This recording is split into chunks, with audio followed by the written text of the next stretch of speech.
Hey, welcome back to my channel. How's everybody doing today? I hope we're all just like enjoying Sunday and the weekend and good weather and everything. I'm really hoping that we're all just hanging out and living life and enjoying the time change. And I'm ecstatic because March Madness has literally been going on all weekend. The first and second round has been all weekend, and that's basically what this video is about. Cheers to my girl Sister Jean over at Loyola, because they have made it into the Sweet 16. Yes, they have. And I've been posting like all over my social media about Sister Jean, and I don't know if anybody really understands my obsession with this nun, but she is 101 years old, and she came to the March Madness tournament a couple years ago, and she was like not their mascot because that's a little disrespectful, but like she was a fixture, and a lot of people were really like drawn to like this nun who was coming out to support this basketball team.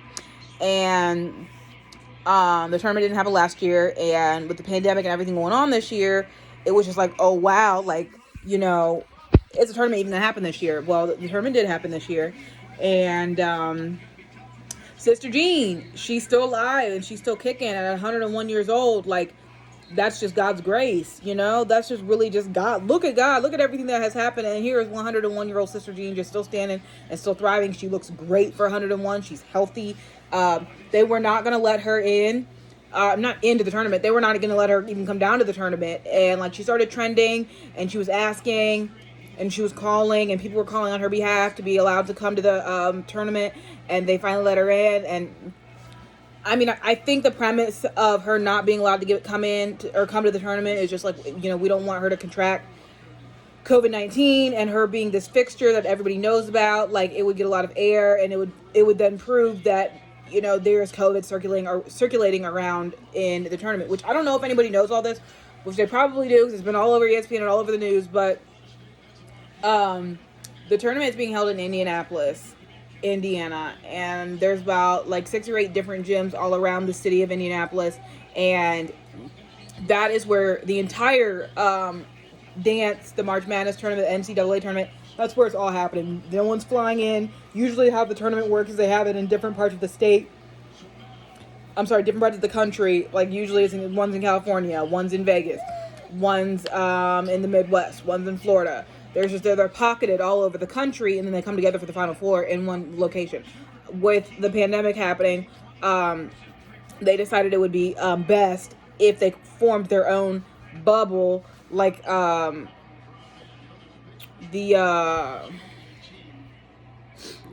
NBA had for the NBA tournament.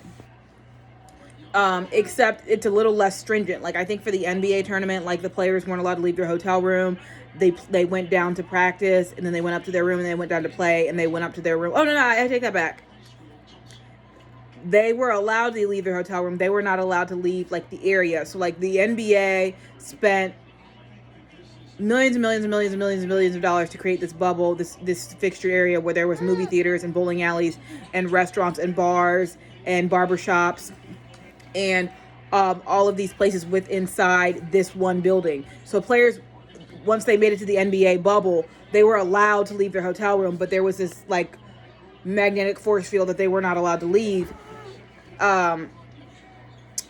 Everything that they had in terms of restaurants and barbershops and bowling alleys and movie theaters were inside this bubble. So they could leave their hotel room, but they couldn't leave like this force field that surrounded the bubble. And if I'm not mistaken, the NBA had 0 positive COVID tests throughout the entire run of the NBA championship, which is like unheard of. But I guess if you spend enough money to do something right, that's your outcome. I mean, millions and millions of dollars were spent on this, on the NBA championship. So the March Madness tournament was missed last year, and they brought it back this year. Yes, my dove muffin. So they brought it back this year, and the entire tournament was being held in Indy. Now, like I just mentioned before, there was all of this stuff brought into the bubble for the NBA championship that so they didn't have they did not leave. The the NCAA tournament and March Madness tournament, however you want to voice it, call it whatever. If I believe correctly, I don't think they're like forced to be stuck inside their hotel room. So I think they can leave. Which brings me to like my point that I'm doing this video. Yes, Sister Jean's great and everything like that, and I love her, and she's such a fixture, and she's such a metaphor for everything that's happened, in my opinion, in terms of the COVID-19 pandemic and all the nuns that passed because COVID-19 ran through the nuns. I'm sorry, hold on, baby. COVID-19 ran through the monasteries, and it ran through the churches, and it killed a lot of elderly nuns. It killed a lot of elderly people. It killed a lot of people in general. But it ran through the nursing homes. And with Sister Jean being 101, I'm sure a lot of people were just like, a lot of people, that's going to cause a lot of attention if 101-year-old Sister Jean comes to the tournament and she contracts COVID and passes. But unfortunately, it was not Sister Jean who this impacted. So VCU, which is Virginia Commonwealth University, was supposed to play the Oregon Ducks yesterday, and it was all over the news like 2 hours before their game. The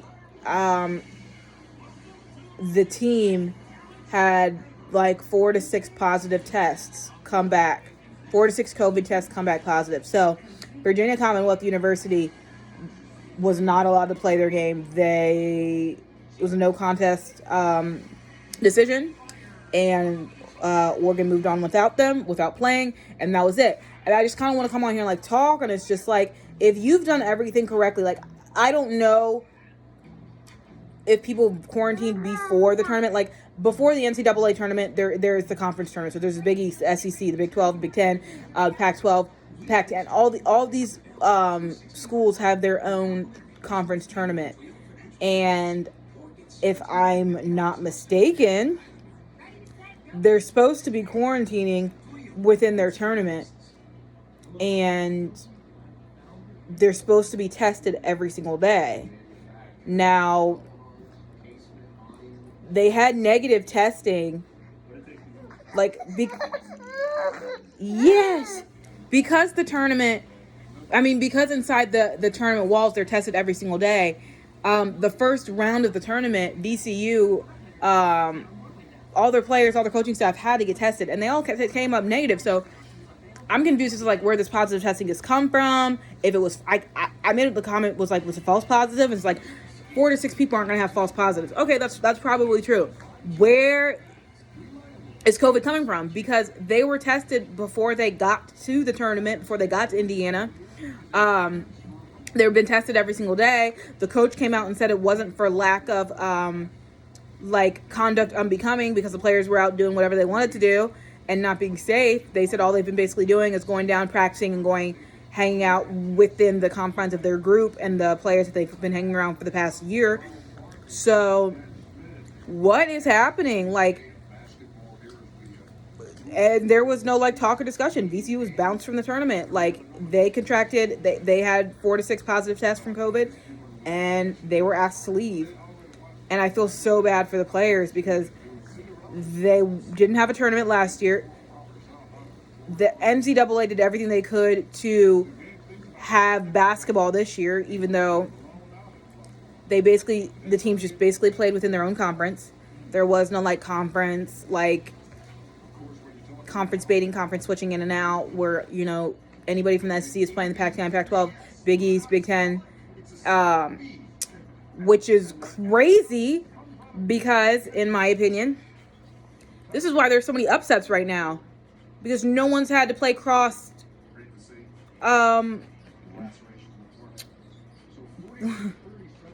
no one has had to play in and out of somebody else's conference. So Gonzaga has never had to play Alabama. Gonzaga's the number 1 seed. Alabama's the number 2 seed. They have not played each other this year. That'll be interesting.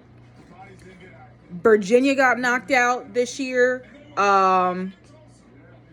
UCLA just beat Michigan State. Now, Michigan State wasn't ranked the highest, but so many so many upsets have happened in the last couple days because these teams have not been able to play out of conference games. Therefore, how accurate is the ranking? Oral Roberts just beat again. They just beat Florida. They were another team that upset. I forget who they upset earlier. Oh God, there's been so much basketball going on. But Oral Roberts is a 15 seed. They beat a 7 seed, and today, excuse me, they beat like a number 2 or 3 seed like on Thursday or Friday. Like they're really killing it. I mean, Ohio University's into the second round. Like all of these upsets are happening because all of these games are like really showing that like there was no out of conference tournament play during the regular season. And so like how good is your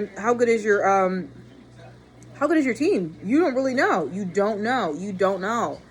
And I just feel so bad for VCU because they came in here as like an underdog, but like a team that could really do something to hurt some other teams' feelings. Like there's no Kentuckys, there's no Dukes, there's no Xaviers, there's no Louisvilles. I mean, like it's just like it's a really open tournament right now because all of these like number 1-esque teams that are, you know, like the teams that really basically have like had their hand in the Final Four for like the last decade. The Kentuckys, the Dukes, the Michigans, the Michigan States, the Zags, the Virginias, like the Villanovas. They've had their hands in somewhere in or out the Final Four of this last decade. And like no, Villanova's still in, but none of their team except for Michigan that I've listed is in right now. Like it's just not. And I remember Oral Roberts that just won and just knocked off a number 7 seed beat Ohio State. That's who they freaking beat.